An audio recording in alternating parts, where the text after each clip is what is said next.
Dan Aykroyd narrating. Every neighborhood has its secrets. A strange light, an odd sound, a door that's always closed. But sometimes, what lies behind that door isn't just odd, it's terrifying. Tonight, we travel to a quiet apartment complex in suburban Ohio, where one resident's curiosity led him to something he can never unsee.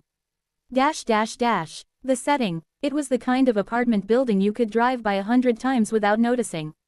Beige siding, identical balconies, an aging sign out front that read, Oak Hill Apartments, quiet living for modern people. But for 32-year-old Evan Moore, who had recently moved into Unit 2B after a painful breakup, Oak Hill wasn't quiet. Not at all. He told investigators the noises began the second week he lived there. It was like dragging furniture, but heavier, Evan recalled.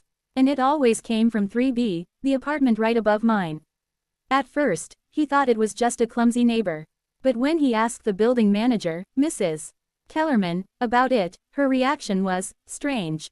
Nobody's rented 3B since Mr. Lawton passed, she said. Evan blinked. Passed? Yes. Heart failure. Last winter. Place is still being cleaned out. So who, or what, was moving furniture up there? The noises. Over the next several nights, Evan started recording the sounds on his phone. The recordings, later analyzed by local police, contain unmistakable thuds, scraping noises, and what experts described as a rhythmic dragging sound, like something heavy being pulled across a hardwood floor. But the building was carpeted. He went up once, just once, to see for himself. The hallway smelled faintly of mildew and something metallic. He knocked on the door to 3B. No answer. He listened. Silence, until, very faintly, he heard breathing. Slow, deep, coming from the other side of the door. He turned and left. The power outage. A week later, a thunderstorm swept through town. The power at Oak Hill flickered and died around 9:15 p.m. Evan grabbed a flashlight and tried to distract himself with a book. Then he heard it again, the dragging sound. But this time, it wasn't above him. It was in the hallway. He crept to his door and peered through the peephole. The hallway light, dimly powered by emergency backup, flickered erratically. A figure, tall, stooped, and thin as a shadow, was moving slowly toward 3B, dragging something wrapped in a sheet. Evan swore later that he could hear the wet fabric sliding across the floor. When the power returned, the hallway was empty. The next morning, Evan checked the security cameras in the lobby. Footage from the power outage window had been erased. Every second of it, gone. An unwelcome visitor. That night, Evan woke at 2:43 a.m. to a sound that made his blood freeze, knocking. But not on his door. From inside his closet, he stood there, frozen, as the knocking continued, 3 slow taps. Pause. 3 more. Then silence. He grabbed his phone and called 911. When officers arrived, they found no one in the closet. But they did find something strange. A smear of black, tar-like residue on the inside of the door frame. Laboratory analysis later failed to identify it. It wasn't oil, mold, or blood, at least, not any kind known to science. One of the officers, Detective Sandra Bell, later said, I've seen a lot of strange things in my career, but that closet, it felt cold, like the air was heavy. I didn't want to stay in there. The history of apartment 3B. Digging through public records, Evan discovered that 3B had a long and unsettling history. Over the past 20 years, 5 tenants had lived there. 2 had moved suddenly without explanation. 1 had been evicted after complaining about voices in the walls. And, of course, there was Mr. Lawton, the most recent tenant, who had died alone. According to the coroner's report, Lawton's death was inconsistent with standard heart failure. His body had been found on the kitchen floor, his hands bruised and raw, as if he'd been clawing at the linoleum. The apartment door had been locked from the inside. The building's maintenance man, Rob Vasquez, told Evan that when he went in to clean the place, he heard a noise coming from the vents. It sounded like whispering, Rob said. But when I shined my light up there, something crawled back. I didn't see it, but I saw its shadow move. He quit the next day. The discovery. Determined to get proof, Evan bought a small motion-activated camera and slid it under the door of 3B, lens facing inward. The next morning, he retrieved the footage. Most of it was dark. Silent. Nothing moved. Then, at 3:11 a.m., the motion sensor triggered. Something tall and thin, too thin to be human, passed in front of the camera. It stopped, turned slowly toward the lens. For a brief second, before static overtook the screen, two pale eyes glinted in the darkness. Evan uploaded the footage to an online forum for paranormal investigators. Within hours, his post was flooded with comments. Some claimed it was fake. Others said it matched descriptions of the corridors, a rumored urban legend about entities that inhabit abandoned apartments and feed on isolation. 2 nights later, the post was deleted. Evan's account was banned. No reason given. The final night. On July 14, neighbors reported hearing shouting from 2B, Evan's unit. By the time police arrived, the apartment was empty. His phone, wallet, and keys were still on the table. The only sign of a struggle was a trail of black residue leading from his closet to the ceiling vent. Maintenance crews later confirmed that the vent connects directly to the ductwork above 3B. Evan Moore was never seen again. Aftermath. Oak Hill Apartments were vacated later that year after several residents complained of nightmares, strange smells, and unexplained power outages. The building was condemned and demolished in 2019. But during the demolition, workers found something in the walls of 3B, a series of handprints, pressed into the plaster from the inside. The prints were small, child-sized, and among them, one adult hand, smeared with that same black residue. Music fades, low and echoing. Dan Aykroyd narrating. Sometimes, what we think are empty spaces are not empty at all. They remember, they breathe, and they wait. So the next time you hear something moving in the apartment next door, make sure it's your neighbor. Because sometimes, it isn't. Theme fades out. Dan Aykroyd narrating. When a man vanishes without a trace, it's usually a case for missing persons. But when what he leaves behind defies logic, the case becomes something else entirely. Tonight, we return to Oak Hill Apartments, and the mystery of what happened inside apartment 3B. The investigation. After Evan Moore's disappearance, the building was sealed off by local police. His apartment, 2B, became a crime scene. Detectives found no signs of forced entry, no blood, no struggle. But they did find one chilling detail. In the dust beneath the vent, written faintly with a finger, was a single word. Help. Detective Sandra Bell, the same officer who'd responded to Evan's earlier call, led the investigation. She told reporters later that she felt watched the entire time. I kept hearing tapping from the ceiling, she said. But when I looked up, nothing was there.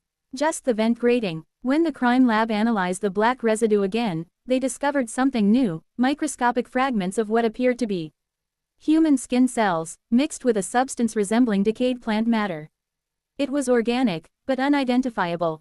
The witness. 3 days after the building was taped off, a woman named Laura Pierce, who lived in 4A, came forward. She claimed she had seen Evan the night he vanished. Laura worked night shifts and usually came home around 2:30 a.m. That night, she saw Evan standing in front of 3B, holding a flashlight and talking softly through the door. She couldn't hear his words, but she remembered one thing clearly. Something whispered back. Laura said the voice wasn't coming from a person, it was too deep, too hollow, as if the apartment itself was speaking. She rushed back to her unit, locked the door, and never saw Evan again. When investigators checked Laura's statement against her security camera feed, the timestamp confirmed she returned home at 2:33 a.m. The footage shows her entering her apartment, and, for 3 seconds, a faint, flickering light outside 3B. Then, static. The return to 3B. With a warrant in hand, Detective Bell and 2 officers entered apartment 3B on July 18. What they found defied explanation. The apartment was nearly empty. Dust covered most surfaces, but the temperature was noticeably lower than the rest of the building, 43 degrees Fahrenheit, despite the air conditioning being off. In the center of the living room was a circle drawn in chalk, surrounded by symbols. Bell described them as, not satanic, but geometric, like diagrams. Inside the circle lay Evan's camera. The same one he'd used to record the noises. When they played back the footage, the final recording showed Evan sitting cross-legged inside that chalk circle, whispering to himself. His words were faint, but analysts later reconstructed part of the audio. Greater than, if you can hear me, I didn't mean to open it. I just wanted to know what you were. Then, a rumbling sound, and a shape moving behind him, crawling down the wall like liquid shadow. Evan turns, gasps, and the camera cuts out. That was the last anyone saw of him. The entity. After reviewing the footage, Bell contacted Drive. Lionel Reese, a parapsychologist and former physics lecturer at Ohio State University. Reese had studied cases involving resonance anomalies, phenomena where certain architectural spaces amplify electromagnetic or psychic energy. When he visited 3B, his instruments recorded erratic M spikes, concentrated near the air vents and walls. He concluded that something in the building's design, possibly a combination of materials, wiring, and geometry, was acting like an amplifier for energy. He theorized that Evan might have triggered it through sound frequencies or patterns. But when asked what that meant for his disappearance, Reese was hesitant. Energy leaves a trace, he said. Sometimes it can take a form, even a consciousness. Whatever was here, it wanted to be seen. The cleanup. Despite police interest, Oak Hill's management company, Crescent Ridge Properties, ordered the immediate cleaning and closure of 3B. Workers reported headaches, nausea, and feeling watched while inside. One man quit mid-shift after claiming he saw a pale hand reach from inside the vent. Within a month, the entire floor was cleared.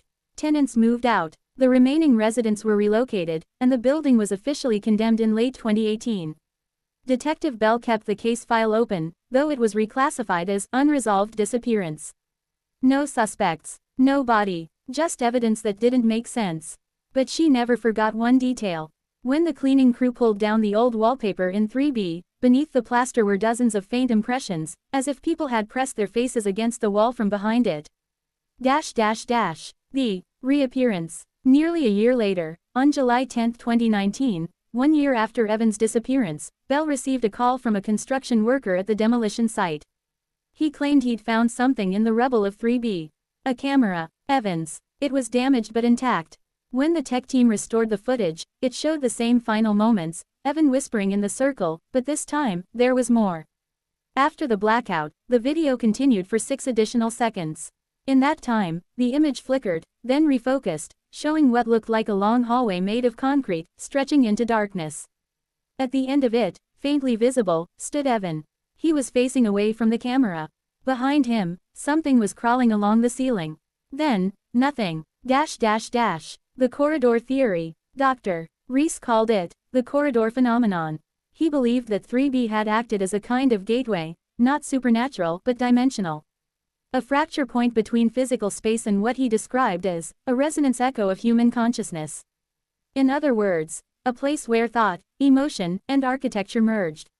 And something inside had learned to use it.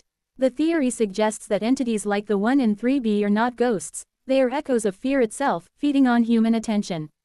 When Evan recorded it, spoke to it, and shared it online, he gave it strength. Recognition made it real. Reese disappeared 6 months later. His car was found near the demolition site. Inside, his recorder played a single phrase on loop. Greater than, the walls remember. Epilogue. The site of the Oak Hill apartments remains vacant today. Locals say no developer will touch the land. Construction equipment reportedly fails without explanation, and late at night, security guards claim to hear tapping from beneath the soil. 3 slow knocks, pause, then 3 more.